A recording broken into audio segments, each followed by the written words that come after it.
Quebec Premier Philippe Couillard responds to the opposition during question period Thursday, May 3, 2018 at the legislature in Quebec City. Canadian press, Jacques Boissinot MONTREAL, news that several Quebec Liberals won't seek re-election this year has fueled speculation the governing party's boat is sinking, but former politicians caution against assuming that is the main reason behind the impending departures. No fewer than 14 Liberal members of the legislature, including 5 cabinet ministers, have announced they won't seek re-election. 4 others, including 2 ministers and the Speaker, are also said to be considering their political future ahead of the October 1 vote. While Premier Philippe Couillard's party is completing just its first mandate, the Liberals have been in power for 13 of the last 15 years and are polling consistently behind the coalition Avenir Quebec. Marlene Jennings, who represented a Montreal area riding for the federal Liberals from 1997 to 2011, says money, rather than pessimistic readings of the polls, has more to do with some of the departures. In late 2015, the legislature unanimously adopted a law removing the automatic right to a cash payment for retiring politicians. Politicians in Quebec are given a so-called transition allowance based on their salary and time spent in office. A veteran politician who has served in cabinet is eligible to receive up to about $167,000 in a lump sum payment to divide it over a period of up to 36 months. I think for some, they are leaving precisely because they aren't sure if their party will form the next government. Before the rule change, some members would run for a second, third or fourth term and quit during their mandate, collecting the money and triggering a costly by-election.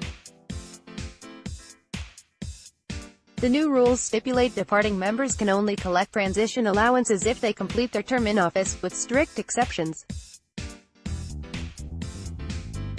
Quebec Premier Philippe Couillard left looks on as Prime Minister Justin Trudeau speaks to workers and reporters at a news conference during a visit of the Rio Tinto AP60 aluminum plant Monday, March 12, 2018 in Saguenay, Quebec.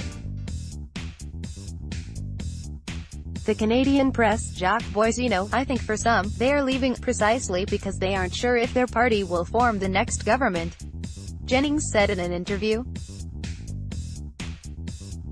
Maybe internal polls are showing their personal victory is not guaranteed, but for others, their decision to retire has been precipitated by a change in rules, she said. That is clearly, for some of them, why they are leaving now. If you step down before the end of your 4-year mandate you get squat. A stint on the opposition benches is not necessarily something politicians dread, however, said Clifford Lincoln, who served in office at the federal and provincial level. Lincoln entered Quebec politics in the early 80s in opposition during René Lévesque's last mandate, a job he said he enjoyed. I like debating and the parliamentary jousts and challenges, he said in an email. He sat in cabinet during Robert Bourassa's Liberal government in the late 80s before winning a Montreal area federal seat in 1993. Out of all 3 positions in politics, opposition, provincial cabinet minister, and federal MP on the government side, he said he liked the latter the least. As an MP on the government side, I found the most difficult and least stimulating, he said.